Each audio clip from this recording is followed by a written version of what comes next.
What's going on, everybody? Mike here.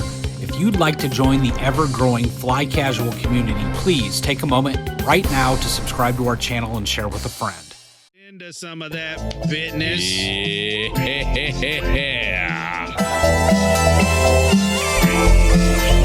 All right, Howie, take it from here. Bitching about Last Jedi makes him sleepy. It does. Also, I can see it. Too. I can see it in his eyes. I can actually probably, just from the look on his face, give you his thoughts, which are basically how much time between now and when Taco Bell closes. I know. Motherfucker. Yeah. We're on the time clock here. Come on. All right, 30 minutes. We got it. So we keep expanding our segments longer and longer. I'm just thinking, man, it's going to take me so much longer to edit these episodes every freaking week. When he goes through it minute by minute, looking for all the F-bombs to bleep them out.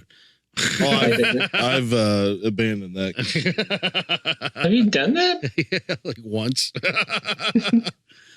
Totally. All right, Farrelly Only when Brothers it's up funny. on the discussion board. Why are we tonight. even talking about the Farrelly Brothers? Because they're funny as hell. Depends. Are they really? Have been. Are they really? Have been.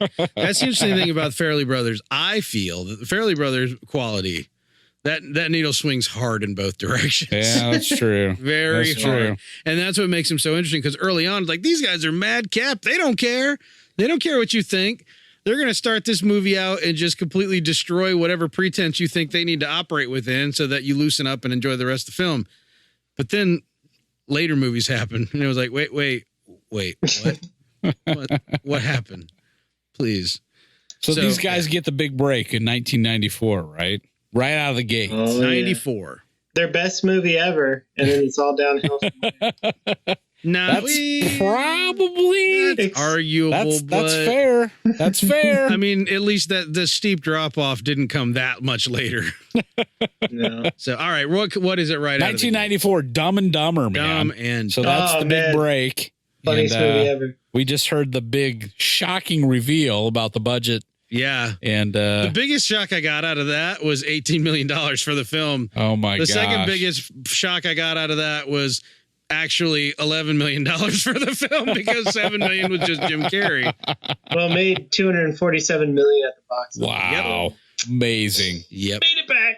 Yeah. Yeah, it did I'll good. say. It did And good. obviously set their trajectory for the next decade or so. So why did Dumb and Dumber in 1994 catch all of us by surprise? I saw this movie on Family Movie Day, which I've talked about several times, where my whole family Yes. goes to like 3 or 4 movies, and we Yeah. haven't done this in a long time, but we used to do it and just like make our tailbones ache by sitting in theater seats for that. You know what? I remembered this too. I saw this in theaters. Mhm. I probably saw this in theaters 3 or 4 times. And this was almost the same thing. Yeah. It was family movie in the sense it was us kids. We were all Yeah. older at that point, and when we would get together for Thanksgivings and Christmases and stuff, Yeah. we would go out to the movie theater after dinner. No, right? I literally saw this with mom and dad when I was 14 years old. Yeah. Mm. So I saw this with my brothers and sisters who are a little bit older than you, and yeah, we did not see this with our parents. So Yeah. Garrick, Man, I don't even remember when I first saw it. It wasn't in the theater. yeah, Probably on VHS. Yeah. At some point. Howie, do you remember when you first saw it? Couldn't tell you. Yeah, definitely not the theater though. I couldn't tell you that either. We knew this I Maybe. don't remember. we knew this movie was going to be silly. Right. We were nervous about it because my dad didn't really like a lot of slapstick humor and stuff like that.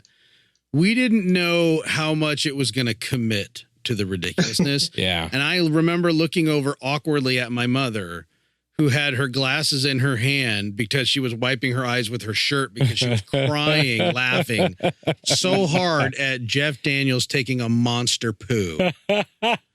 Legs flying in the air. The vision Yeah. of your mom laughing at Like just the poop scene. dying. And I was like, this changes everything. Yeah. Actually, I don't remember when I saw this movie because it was quoted so much at school, at Oh, wherever I man. was at. That This I was a pretty much cultural saw the movie phenomenon. before I saw the movie. Yeah. It was. It was like Tommy Boy, which was right around that time too. Yeah. It kind of just like hit everybody all at once. Yeah. I mean, it's funny. It's not like there was a shortage of comedies at that time. No. I mean, it's not like nowadays you where you get had- like a couple of decent comedies a Right. year. I mean, at that time you had, I mean, you're coming off the 80s where you had the like the Naked Gun series and stuff.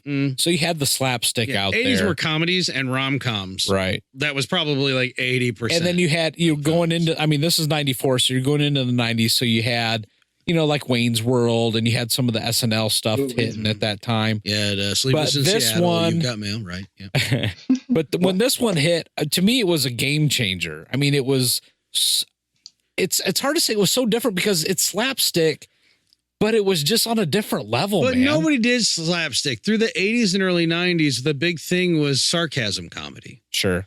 Everything was like, how witty can each of your characters be? How can they outwit each other? Just wit, which again is part of why suddenly you've got Lorne Michaels producing all these films, because suddenly they realize these goofy characters that we're making up on the show Right. on SNL, we can throw into movies, Yep. and people will go see it just not think, not judge, just accept the goofiness. Right. But those didn't even operate on the par. No, really, they didn't. I mean, No.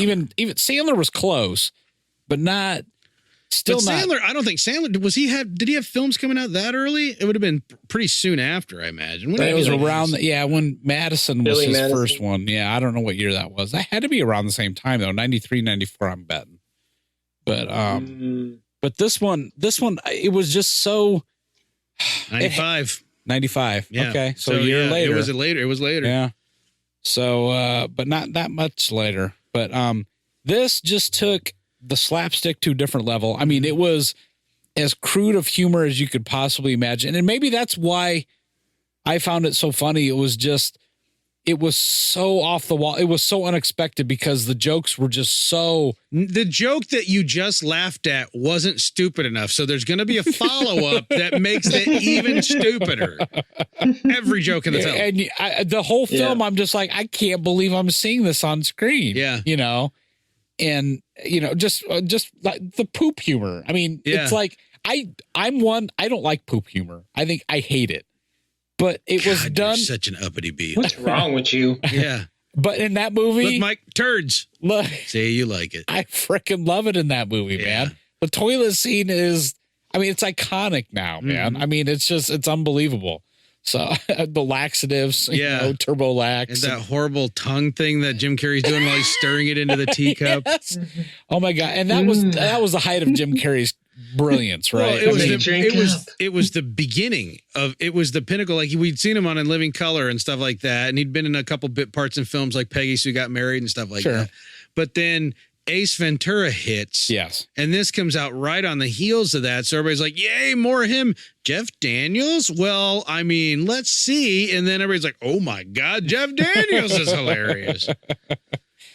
And I mean, really though, I mean, And that the lady from, was it Picket Fences, who played Mary Swanson or whatever? oh yeah, right. Like so awkwardly gorgeous for a teenage me. Right. Just Little- painfully awkwardly Little gorgeous. redhead. Yeah. Just right. That was hard to even cope That's with. and actually that's a Farrelly She was in the Brothers Bruce trope, Lee man. story. Yes. They always put girls in their movies that just are just over the top. You Over just like, how on earth do you exist? right. Yeah. You just fall head over heels for these girls. You're just like, oh my gosh, how do you cast these people that you just, I mean, their character falls head over heels, but they really have a way of sucking in the audience too. It's like they're innocent, but they're by far not the weakest characters. They're not damsels at all in distress. They're innocent and they're fine. right. And like, for whatever reason, all of us just get so, and it's not, I don't even mean to say innocent. They're just not caught up in whatever the drama is in the film that much. Right. I mean, they're usually the straight character, right, in the film. So The anchor. right. Exactly. But yeah, so this film, again, it just so over the top, and it was just hilarious. I saw it several times in the theaters, and it was just, for me, it was a new experience at the time. It may seem passe and, stupid now because, I mean, basically they redefined the genre, and I mean, there were just slapstick after slapstick after slapstick Honest released God, after them. the only time- and never as good. Prior to that, the only time I'd seen people laugh that hard in the theater was Home Alone. Which Sure. again, Home Alone, Right. you might that's say, pretty was close. kind of a turning point in making people laugh at just silly physical humor. Right. That just one thing after another, boom, boom, boom, boom, boom. I Right. mean, maybe that movie was more influential than we give it credit for, even. Sure. Right. But yeah, I don't know. I haven't even really nailed this down in my head why it was so groundbreaking to me anyway, because like I said, I mean, it created a whole slew of movies after it that tried to emulate it, but just always fell short, That chemistry between the two of them. Right. And I think you can't. I don't think I don't know how they figured it out to begin with. It seems like lightning striking. it had to be. But I'll tell you what though, but they got that to happen more than once because Dumb and Dumber, I mean Harry and Lloyd. Yep. And even the is her name Mary in that? Mary Swanson. Right. Wait, hold on. It starts with an S. Samsonite. I was way off. That's actually my favorite line in the entire. And I like to point this out because my dad didn't often audibly laugh at films. So I've said this on the podcast before. My dad had a laugh that you knew when a film had him. Yeah. And it would always be like, that was my dad's laugh. Yeah. Once that was out, then he would actually start like shaking with laughter and stuff. That line is the one that got him. And the funny thing is everybody else just kind of chuckled in the theater at that point. My dad, and then he was just shaking the rest of the movie.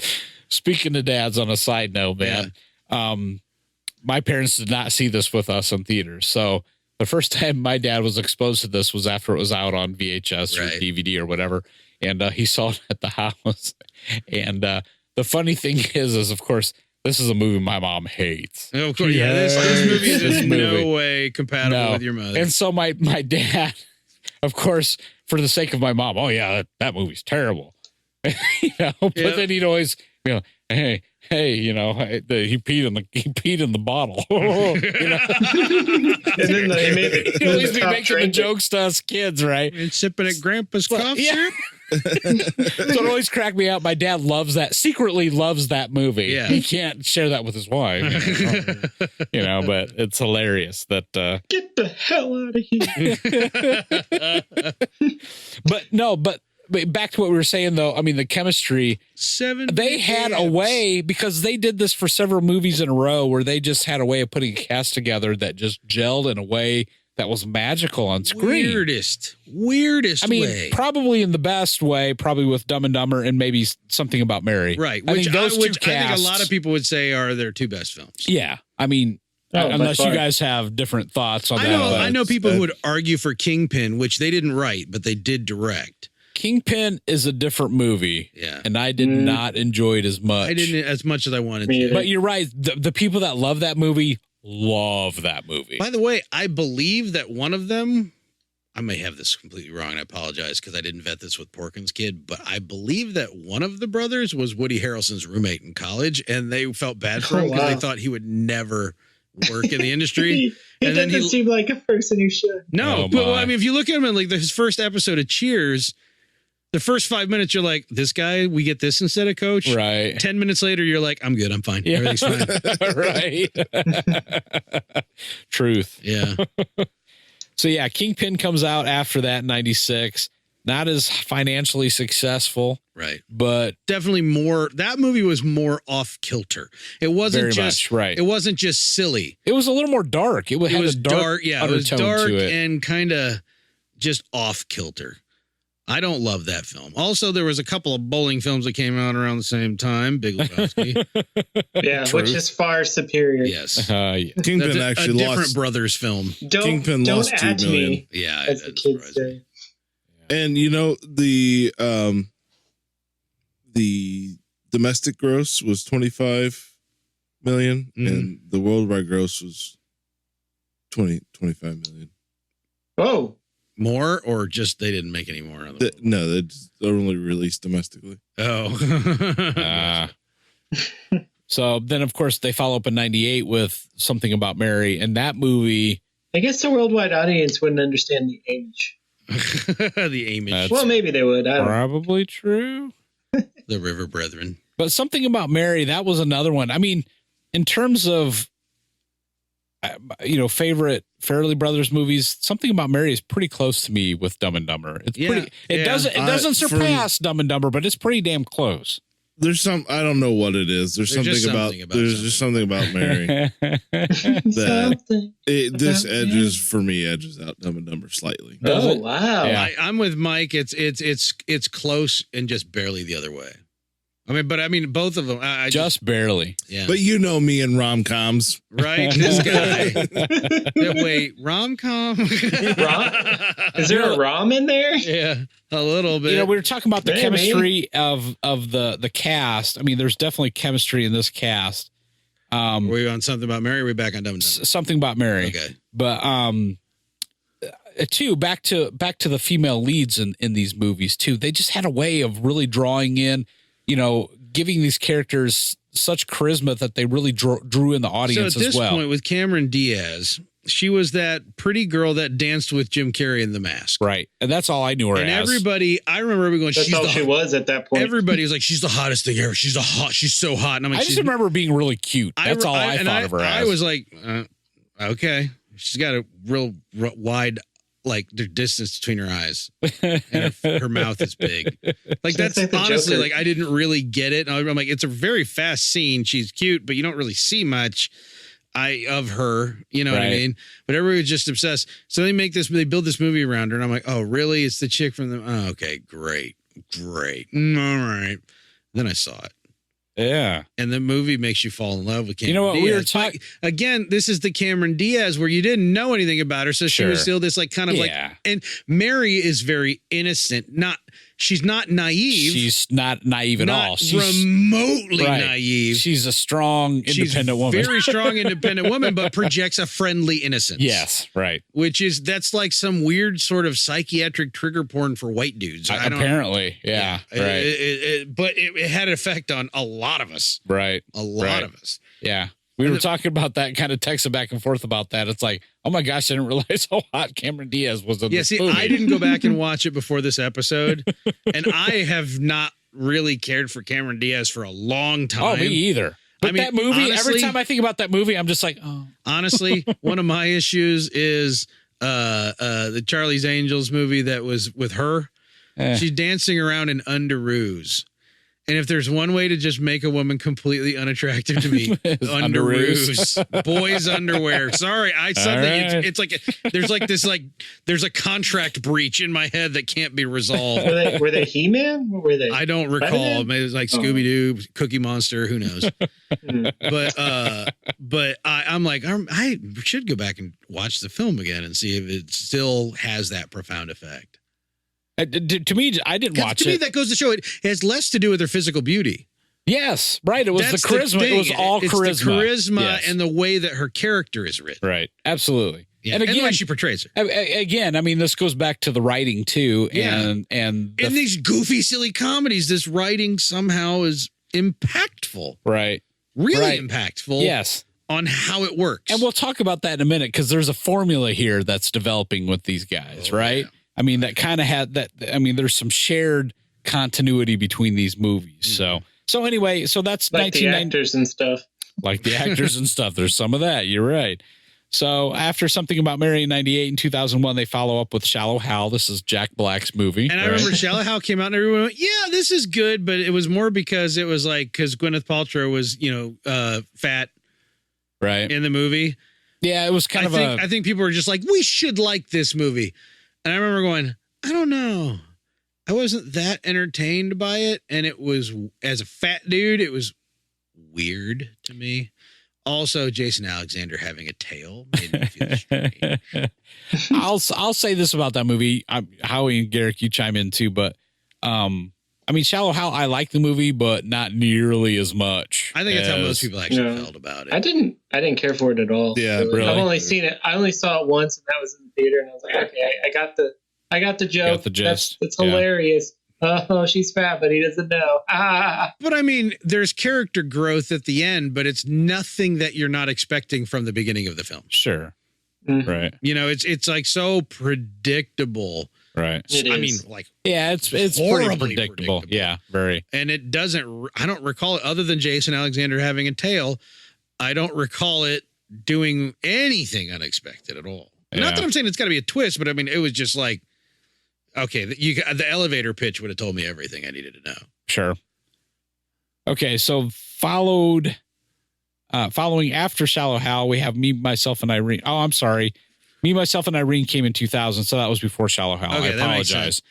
Now, So, here's the one where I feel like they just put it all on the table.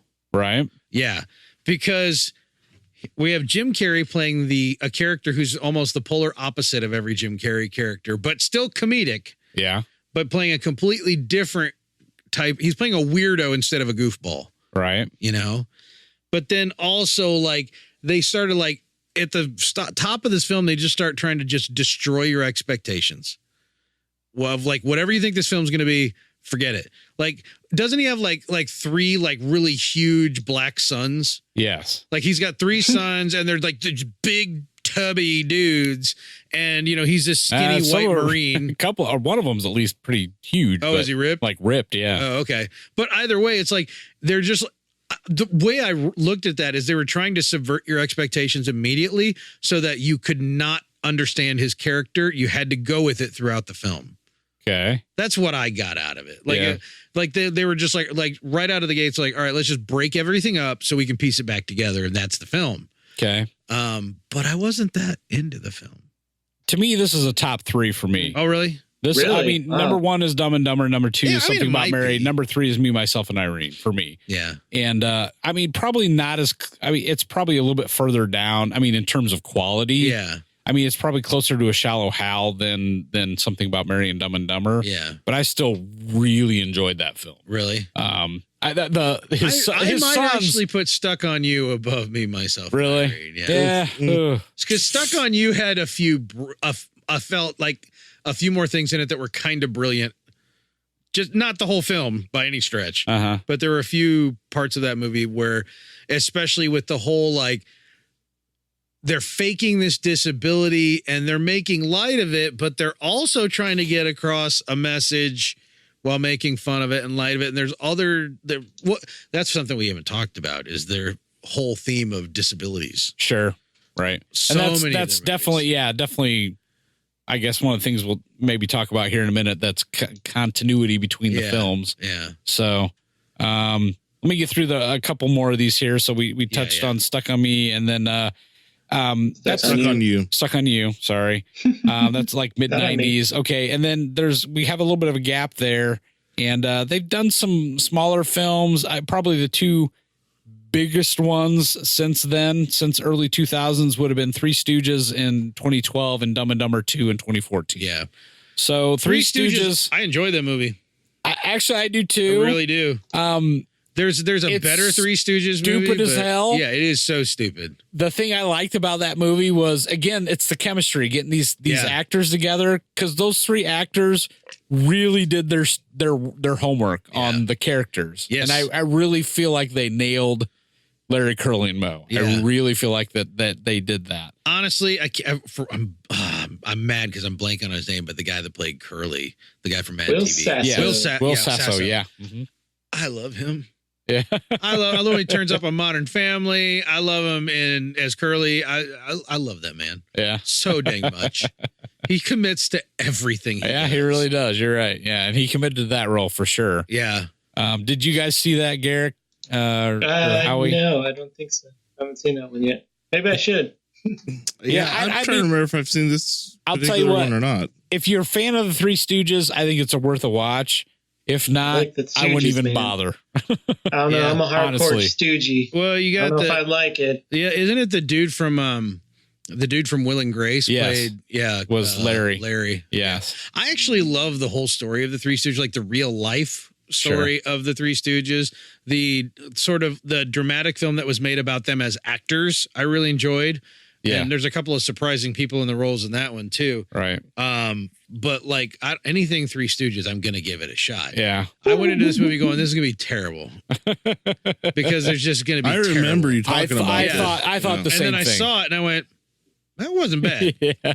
That really wasn't bad. I mean, it wasn't the Three Stooges the way they were before. No, and it wasn't the quality of their other films, but Right. it was. I had some good belly laughs out of that. It may have broke even Yeah. financially. Yeah. Good. Sounds about Good right. for them. So you didn't mention a couple of the films that Garrick and I forced ourselves to watch this week. Heartbreak Kid. Yeah, Garrick watched Heartbreak Kid. Yeah, I did. Yeah, I could tell Ben you. Stiller came back to work with Farrelly Brothers again. Yeah, Ben Stiller came back. I just looked at the cast list and I'm like, nope. Yeah. Other than Ben Like- Stiller, I like Ben Stiller, but I like Jerry Stiller, who plays his dad and is also his dad in real life, obviously. yes, But because he's hilarious. like Ben Stiller through the first half, he was trying to play like a mild-mannered guy, like he always does. Now, it just doesn't work. But it just comes off as phoning it in. yeah, What is the because I don't know this movie at all. So So what the is general plot is he's single and he's getting older, and his one of his buddies is like, "Hey man, you just tell me, hey, you just need to find a girl and just stick with her and marry her and just work it out from there." It's like, I don't know. So he finds this really cool girl, and she ends up being like kind of a total nutcase. And he finds this out after they've already got married, going on their honeymoon to Cabo. And then he finds this other girl that's there that is like basically his dream girl. So he's trying to balance these two girls, and it's terrible in every way. It's another case. Depressing, really. It's another case where you have a main character that you have a hard time caring about that much. Yeah, Like everybody in the movie except the second girl he's after are just terrible people. Yeah, And like I don't want to root for him. I don't want him to win. yeah. And so watching this movie, I'm like, I just don't care what happens. It's kind of like something they're about terrible. Mary was the same kind of thing, except all the characters who were terrible were awesomely terrible. Yeah. Yeah, that's right. That's not Yeah. the case in this. I mean, Ben Stiller in that wasn't as terrible. no, He had agreed. good intentions through Yeah. most of the movie. Yeah, But in this one, he's just a bad person. yeah. And then the same thing carries over into Hall Pass, which Yeah. Oh man. I have never wanted to take Owen Wilson and pick him up in my hands and beat Olivia Wilde's husband to death with him. What's that? Jason Sudeikis. I like both of these people. Mm-hmm. Both of these people are in things that I like a lot. I wanted to kill one with the other. This movie, I mean, again, this is kind of what I was watching. So I was like, man, this really just seems like insecure white guy porn. Like they're like, and it traces its way back from the original films that were very successful. Now I'm watching it. I'm 40 years old and I'm looking at watching Hall Pass, and it's like they just so desperately are so horny and want to cheat on their wives, who are two of the hottest women on the face of the planet, Christina Applegate and The Office. yeah, The Office, yeah, Her. yeah. Gosh, I hate myself for not. Pam from The Jenna Office. Fisher. Yeah. Like literally two of the most beautiful women on the face of the earth, but they just they want just sex. They're horn dogs. And I'm like, what are they, like 40? Like, I mean, grow up at some point. Right. You know what I mean? And so I'm like, you have kids. You're disgusting. This is just, Right. and it's like, well, it's unrealistic. it's unrealistic. When we get to a certain age, Yeah. that's not a thing. Yeah, you get to a real certain age- life. Yeah, you get 40, you're like sex. Sex is great and all, but that's all you need to know. I've got Overwatch. yeah. Have you tried The Mandalorian? But Yeah, the Mandalorian but on the way Yeah. these guys do it, like the way Owen Wilson deals with it is okay, but his best friend Jason Sudeikis is just disgusting pervert, and there's nothing to like about them. Right. I mean, and they have them dressed like poorly, like their pants are ill-fitting.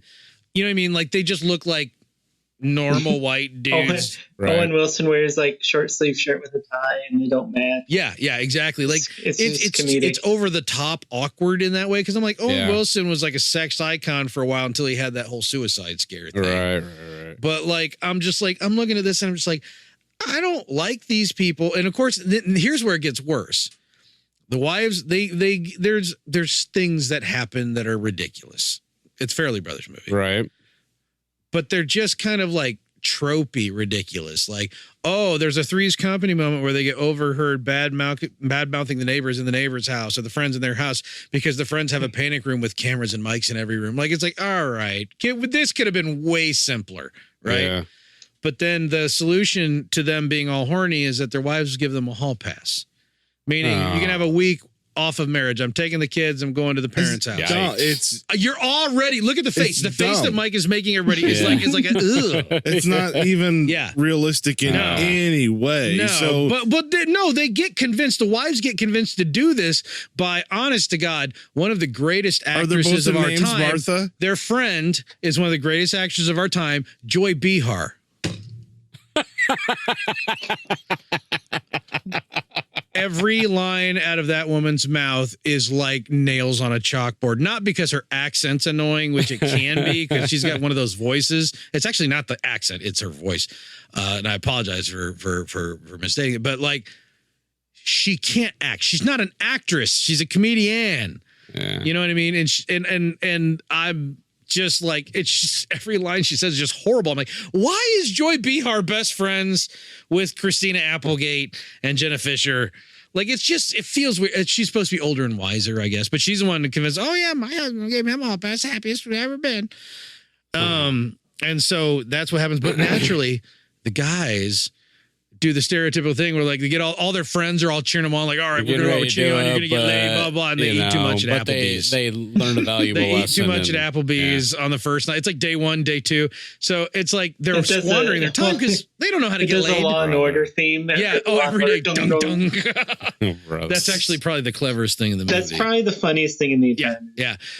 But it wouldn't be insecure white guy porn unless the wives are meeting all these hot young studs who are partying with them, and they're in the pool and they're having what the guys thought they wanted and all like that. And I'm just like, this is just insecurity porn. This is middle-aged white guy insecurity porn, and there was no redeeming quality to it. I like on the poster that it's got Owen Wilson and Jason Sudeikis, and for some reason off to the left is Stephen Merchant, who's like in the movie for maybe 0.3 seconds. Yeah, at the beginning you think he's going to be in it a ton, and nope. Yeah. Because they put together the weirdest friend group for these guys to have. Weird. It's like all these weird guys are hanging out together, I guess because they're white and of roughly the same age. Like it just, as a white guy, it felt gross. As a white married dude in that age range, it felt gross. See, it seemed, just the way you're describing all this, it feels like that they've gone off the formula, right? The formula that made them. I feel like they're trying to keep the formula, but I don't think they know how to commit. Well, first off, okay. Well, they're trying to innovate, right? They don't want to keep doing the same thing. They're sort of trying different. I feel like they're trying to water it down. Yeah. Look at it this way. Oh, you can't get Jim Carrey and Jeff Daniels. So here's Owen Wilson. Well, you can't commit to that kind of wackiness with the wow guy. You can't do that. Right. Wow. Yeah. But so what do you do? Oh, well, let's get Jason Sudeikis. He's got a lot of energy. But do you think that plot, that movie changes in quality with Jim Carrey in that role instead? No. I'm saying you wouldn't have that script. You wouldn't have those characters. It would be completely different because you'd have people that could handle a wilder. So you're saying they picked the actors, then make the script? I think they're playing with what they can get. I guess I'm saying that's the biggest benefit of the doubt I can give them. That's actually a better way to say it. If I'm going to give them a benefit of the doubt, it's because they can't land the type of talent to do the kind of crazy stuff that they used to. Because kind of going into their formula, at least in the early days, they had a good way of taking people that are doing really bad things and still making you like them. Yeah, like Ben Stiller is stalking Cameron Diaz, but he doesn't. In his mind, he's not. In his mind, he's not. But he's stalking Cameron Diaz. Yes, absolutely. But you still love Ben Stiller. Yeah, he's not really stalking her, but he's stalking her. It's pretty close. He's stalking her. He hired a private investigator. He's stalking her. So technically, the private investigator. He's not I really need to rewatch this movie. You guys, To be a stalker, you have to be the one committing to it. Yeah, you have to. You can't hire somebody to stalk for you. No, that's then not stalking. you're just stalker adjacent. In Dumb and Dumber, right. Harry and Lloyd take money that's not theirs and spend the fuck out of it. No, they're terrible. No, But you they're love not you love. See, listen, you They were guys are gonna pay it defending back. them. That's what I'm saying. That's the point. That's you want the to defend them. brilliance. That's the brilliance of the Farrelly Brothers is that you guys are defending Because you guys that are feel doing better. terrible You things. feel better about yourself because these people are doing horrible things.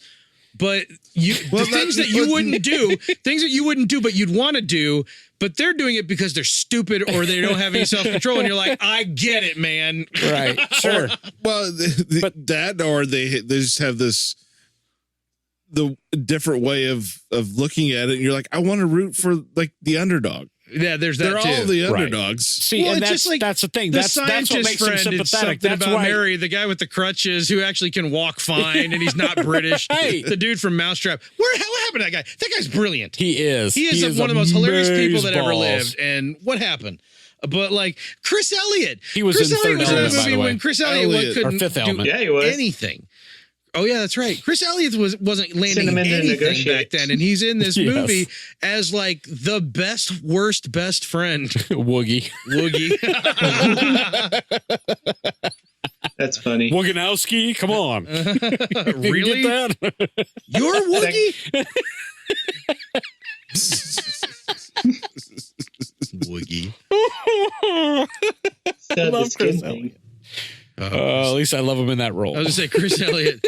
That man is a magnet. He's got a positive end and a negative end, and you don't know who falls on what end. But see, of but it. that's what I'm talking about. I mean, now back to the movie you're talking about, that hall pass. I mean, Yeah. it feels like that they've fallen off the shit. I mean, there's because all these likable people in it, but they're not the right kind of likable people to play to the Farrelly Brothers' right, previous strengths. right. They're just not. Yeah, it feels like they've kind of lost that touch. I don't know. I mean, Yeah. I don't know. I want to believe it's still there. I mean, Dumb and Dumber 2 is very recent. Dumb and Dumber 2. Now, I felt like that movie was enjoyable. it was very enjoyable. Yeah. Now, I mean, I talked to even my family that love Dumb and Dumber, and they don't. They think it's stupid and they Yeah. hate it. I'm like, to me, it was kind of a return to form a little bit. A little I mean, bit. it was overdue. Yeah. Way overdue. Yeah, which and I think I mean, the that's- whole opening gag is about how overdue the whole thing right, is. right, exactly. So I get it. Maybe it was just past its time, and it just wasn't going to catch on. It's hard to tell if it's just that doesn't work anymore in a new Right. way, or if it wasn't quite as good as it was. Sure. It's hard to know because Well, it there's was been so much definitely. I mean, probably not as good because it's not the original, maybe. But I mean, the gags were similar, and it was to me, fun, and I laughed. There didn't need to be a Dumb and Dumber 2. But again, I think it's kind of like the Ghostbusters thing. They at some point wanted to wash the taste of the prequel out, the When Harry Met Lloyd. See, I loved it, man. I loved every second of it. Oh, Harry Met Lloyd? No, not that. Oh, not that. That's the thing. I feel like they're trying to let's finish off this franchise the way we want. Yeah, no. Dumb and know if Dumber they did 2. that one. I loved it. I'm glad they did it. I enjoyed it. I probably need to watch it again. I think I had my attention split while I was watching it, but I remember laughing a few times. I mean, to me, it was in the same vein, and they had the same. I mean, obviously Harry and Lloyd are the same, and you have the same type of bad characters, Yeah. bad actors, and But also the fact that it had so much callback to the original film, like the actual kid with the dead bird and all that. that's right. I mean, yeah, some of it was kind of, I don't know, fan service, I suppose, but maybe that's why I liked it. I don't know. So I enjoyed it. I enjoyed it a lot, but Do we think we're going to see another Farrelly Brothers movie that could come even close to those first Well, two?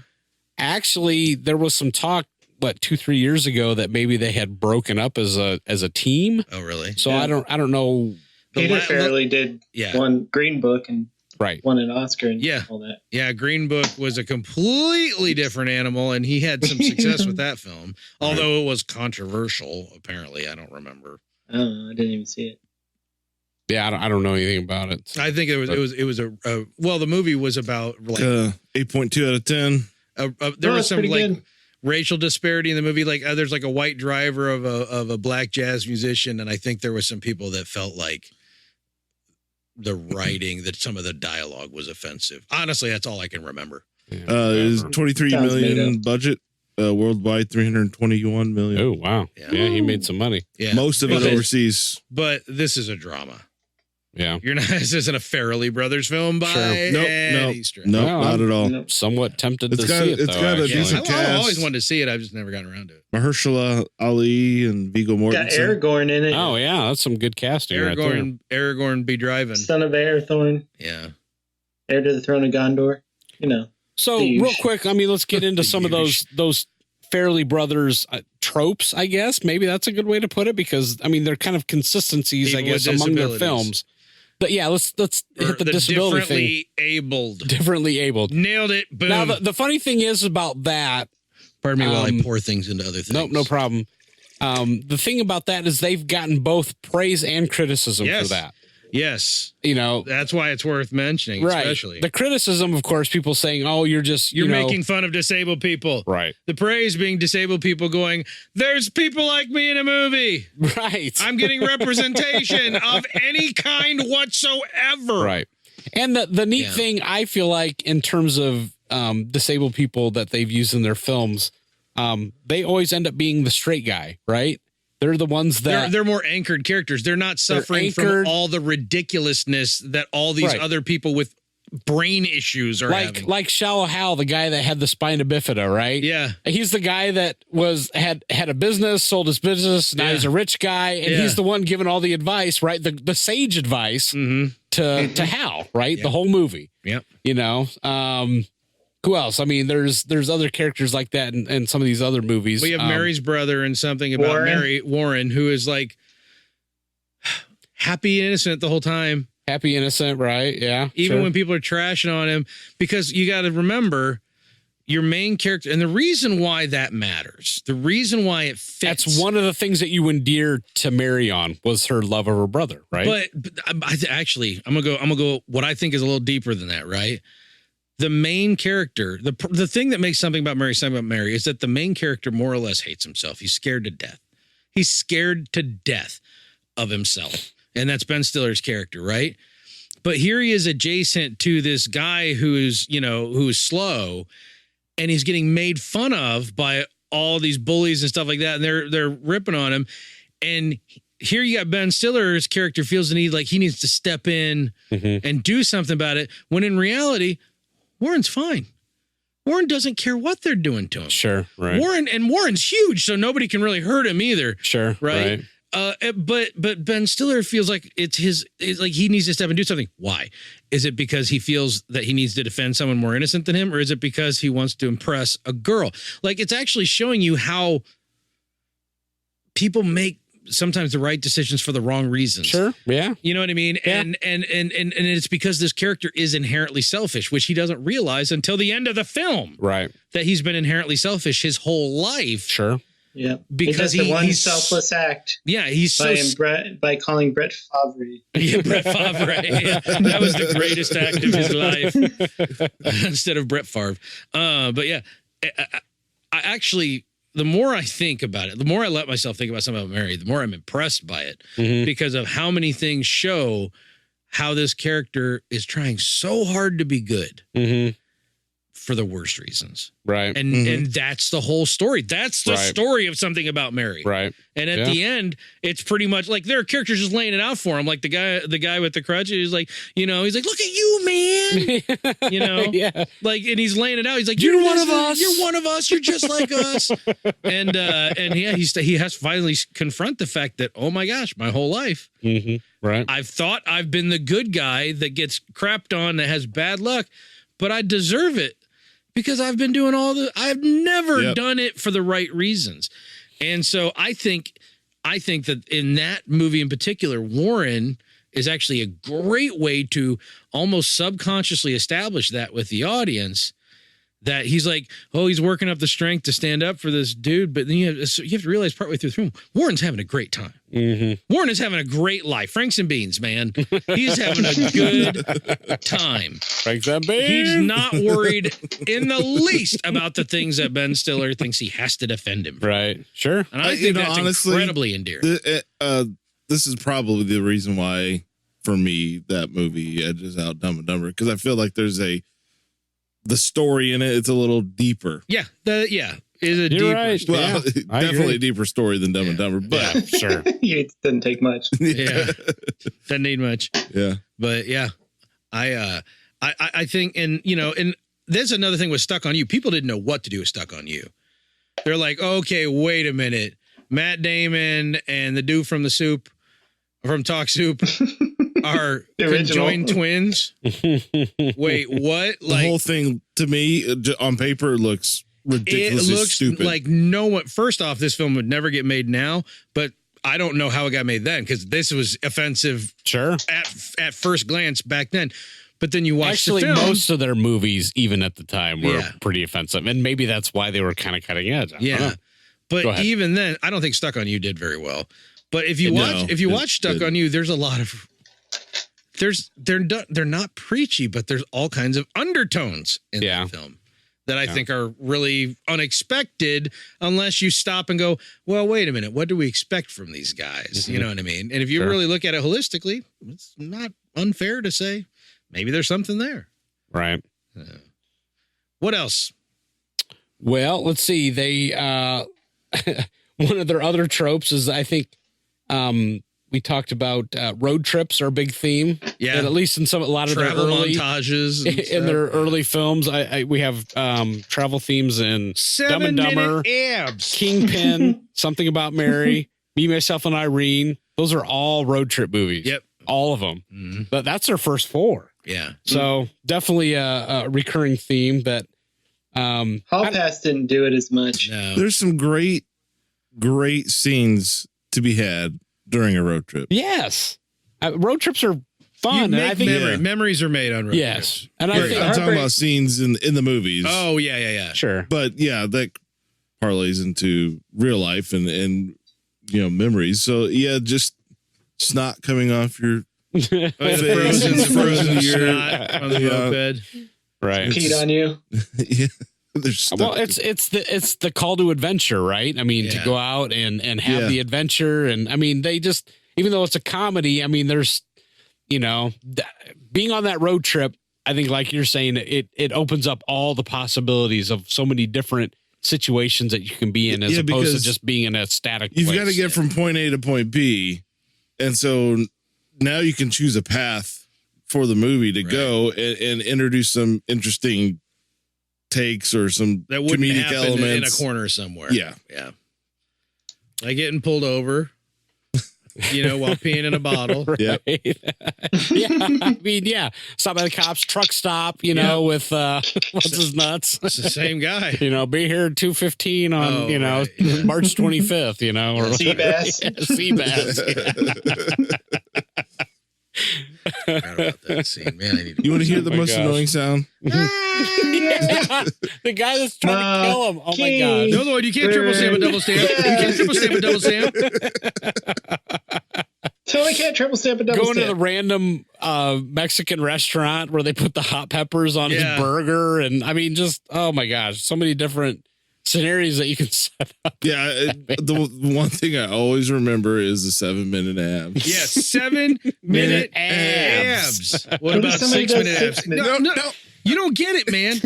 That guy is great. Yeah.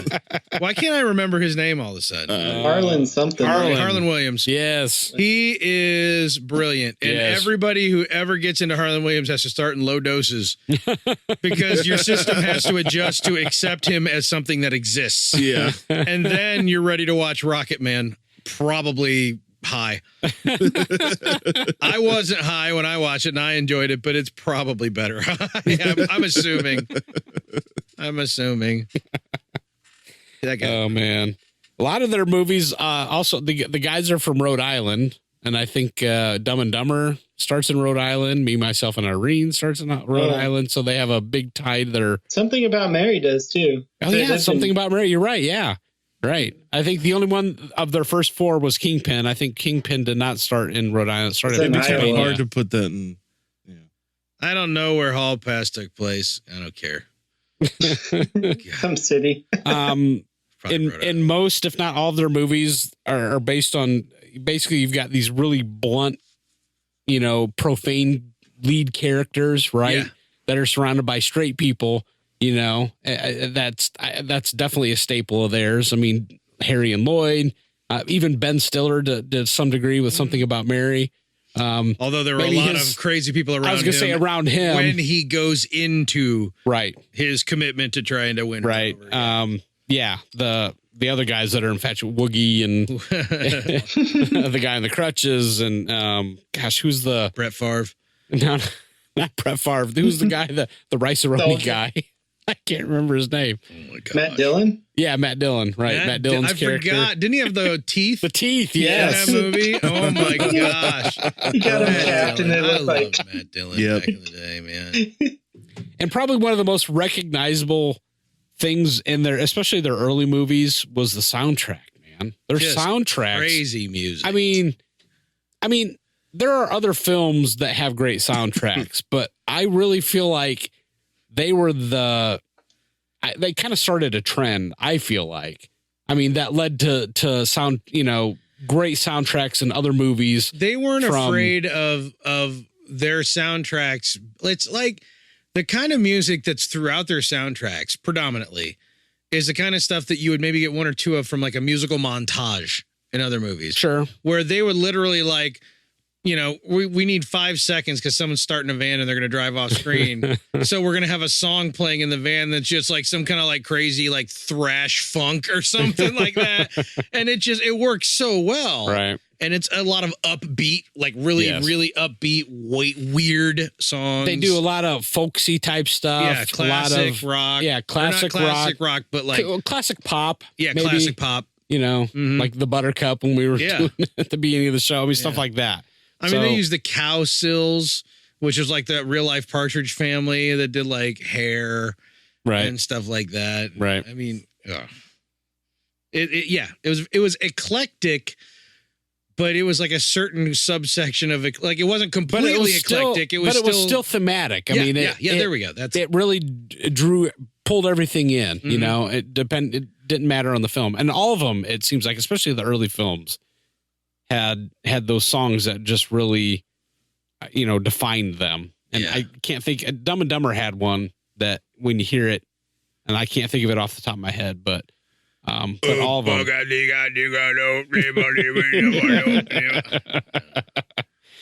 But anyway, boys, it's getting kind of late, and I think we've hit these topics and beating them to death. Yeah, we did. Farrelly Brothers' favorite, man. Yeah, I like a headless bird. Tape with a head tape back on. I'll tell you what, if you're younger and have not partook in some of the early Farrelly Brothers, definitely recommended. If anything, I would say Dumb and Dumber and Something About Mary are definitely those are quintessential. I want to point out that If You're Brave stuck on you. Something About Mary made well over 100 million more than Dumb and Dumber. Yeah, I'm not surprised. Yeah, just want to point that out. Yeah, They're super pops. Yep, Yeah, that's it. Yep. They're super popular back in We should try that at some point. real quick, let's go around. So other than Dumb and Dumber and Something About Mary, let's do a quick roundabout. What would you recommend? You just said Stuck on Stuck on You, but okay. So one movie? Which one would you recommend other than those two? What was the one that came after Me, Myself, and Irene? Shallow Hal. I'm going Stuck on You. Okay. I felt like Stuck on You was more committed to some of its silliness than Shallow Hal was. Shallow Hal got to the point where it felt preachy. It breached that line. Sure. Garrick? I don't know. I haven't seen them anymore. Dumb and Dumber 2. Yeah. There you go. Yeah. That's probably a better answer. Howie? The Three Stooges. I haven't seen it. Oh, there you go. No. But I'm gonna recommend that one because I am gonna go see it. Yeah, because you know what? It's worth a watch, man. Sometimes you just want to watch something silly, and there's not It's enough. silly. And it's not fun. enough silly in the world these days, y'all. Yeah. You get silly up. And in I here. would recommend Me, Myself, and Irene. That's probably, like I said, that's probably top 3 for bold me. move. So. Bold move. I Yeah. think probably a lot of people. It's a bold move, Cotton. Yeah. Let's see how it plays out for you. In the meantime, ladies and gentlemen, won't you please run out to the Twitters at FlyCasual1138 is where you will find us. And in the profile is a link to our Discord where we were having a lot of fun, especially with the Mando stuff this week. Yapping about all kinds of stuff, really, on the Discord with various channels going on in there. So join us, please. We would like to have you there. It's a good time. Good time. Good time. In the meantime, also okay run out, wherever you get the podcast, gives nice little reviews. We reach more listeners just like you. It's late. I'm done. I'm Corey. Over there's Mike. YouTube's, check it out. Yeah, the YouTube thing too. On Howie. The boob tube. Yep, boobs. And over there's Garrick. Blues Clues, check it out. Yeah. Yeah, I'm trying to remember any of the songs that he used to sing on the Blues Clues. You know, like, he sang about boob tube, I think. he was like, "Let's all go to the big chair." Boob tube. Get ourselves some jelly. Yeah, there you go. Jelly. Blue is really obsessed with boobs. It's weird.